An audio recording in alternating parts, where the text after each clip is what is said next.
সব আচার্যরা বলছেন যে মহাপ্রভুর যদি শিক্ষা দেখা যায় কিভাবে কথা বলতে হবে, কিভাবে চলতে হবে, কিভাবে লোকের সঙ্গে মিশতে হবে, কিভাবে আরেকজনকে কৃষ্ণ কথা বলতে হবে, যারে দেখো তারে কহ কৃষ্ণ উপদেশ, আমার আজ্ঞায় গুরু হইয়া তারও এই দেশ।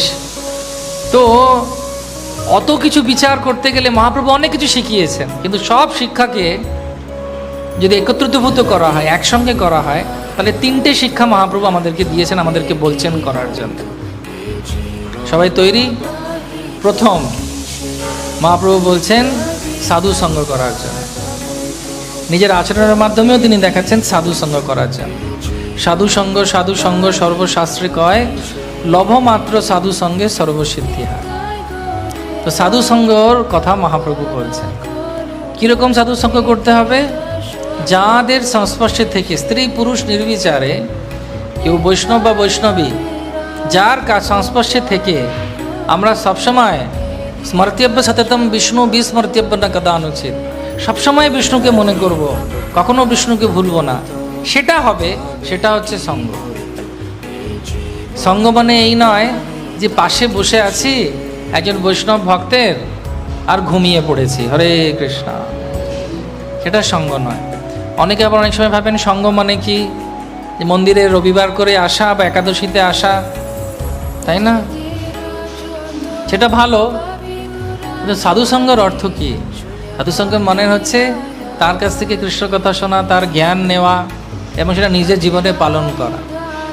যদি দুজন ভক্ত মানে যারা অনুশীলন করছে কৃষ্ণ ভক্তি, আমরা ভাবি সাধুকে, বাহ্যিকভাবে অনেকে দেখে মনে হতে পারে সাধু, যেমন ভাবুন কেউ তিলক পরেছেন, তিলক সেবা করেছেন, কণ্ঠী পরেছেন, সাধুর বস্ত্র পরেছেন, সেটা খুব ভালো, বিষ্ণু স্মরণ করাবে তাতে। কিন্তু প্রকৃত সাধুকে, যে আগে যেটা বললাম, যে সবসময় আপনাকে সাহায্য করবে কৃষ্ণকে স্মরণ করাবার জন্য, আর কৃষ্ণ সেবায় আপনাকে নিয়োজিত করবে।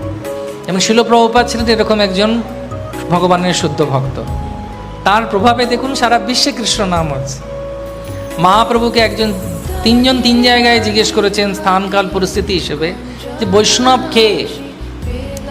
তখন মহাপ্রভু এক জায়গায় বলছেন যে নিরন্তর কৃষ্ণ নাম করছেন, হরে কৃষ্ণ কৃষ্ণ কৃষ্ণ হরে হরে, হরে রাম রাম রাম হরে হরে। তিনি হচ্ছেন বৈষ্ণব বা বৈষ্ণবী। আরেক জায়গায় বলছেন, কি বলছেন? যাকে দেখে আরেকজন কৃষ্ণ নাম করবে তিনি হচ্ছেন বৈষ্ণব। আরেক জায়গায় বলছে যে একবার কৃষ্ণ নাম নিয়েছে, যে একবার বলেছে হরি বল, সেই বৈষ্ণব। এখন বক্তব্য হচ্ছে প্রকৃতপক্ষে বৈষ্ণব কে? প্রকৃতপক্ষে বৈষ্ণব হচ্ছে শুধুমাত্র তিলক আর কণ্ঠী পড়লে নয়, কারণ তিলকের দাম কত এখানে? 5 টাকা, কণ্ঠী হয়তো 20 টাকা কি 10 টাকা। বাউল বাউল বলছে সবাই, বাউল হচ্ছে কোন জানা, সারা গায়ে মাখলে তিলক গৌর মেলে না। বোঝা গেছে? ভক্তিময় ঠাকুরের গান আছে, বাউল বাউল বলছে সবাই, বাউল হচ্ছে কোন? বাউল মানে হচ্ছে বৈরাগী। বৈরাগ্য কার এসেছে?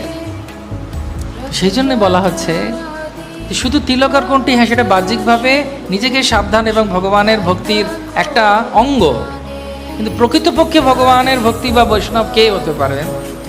যে সর্ব অবস্থায় কৃষ্ণকে স্মরণ করে ভগবানের সেবায় লেগে আছে, আর যারা সেই কাজ করায় তিনি হচ্ছেন বৈষ্ণব। বৈষ্ণব কে বা বৈষ্ণবী কে?